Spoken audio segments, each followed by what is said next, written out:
আসসালামু আলাইকুম শেখ। আমি বাংলাদেশ এর টাঙ্গাইল জেলা থেকে বলছি। ওয়ালাইকুম শেখ আসসালাম আমি রহমতুল্লাহ। জি, শেখ, আমি বলেন। হস্টেলে থাকি। হস্টেলের মসজিদ মানে পাশেই হস্টেল মসজিদ।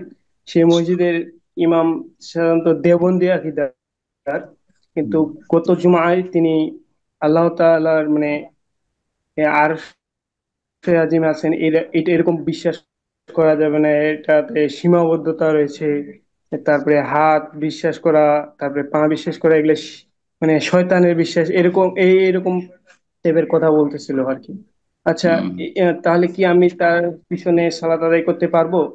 আরেকটা প্রশ্ন হচ্ছে যে এ ফজর এবং ইশার নামাজ একদম অনেক দেরি করে পড়ে। ফজর ফজরের নামাজ যদিও মানে সময় অনুযায়ী সময় থাকে, কিন্তু পূব আকাশে একেবারে লাল হয়ে যায়, এরকম মানে ফর্সা হুম, হয়ে যায়। জি, জি, জি। সে উত্তর দেয়। জাযাকাল্লাহ খাইর।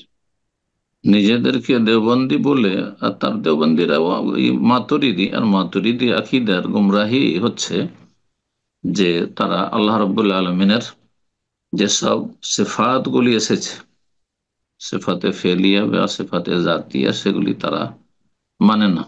আল্লাহর চেহারা নেই তাদের কাছে, আল্লাহর হাত নেই, আল্লাহর পা নেই, আল্লাহর চোখ নেই।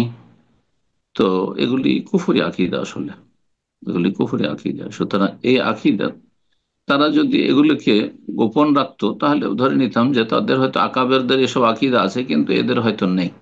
কিন্তু যখন প্রকাশ করে দিয়েছে, সুতরাং জানার পরে তাদের পেছনে সালাত পড়া জায়েজ নয়।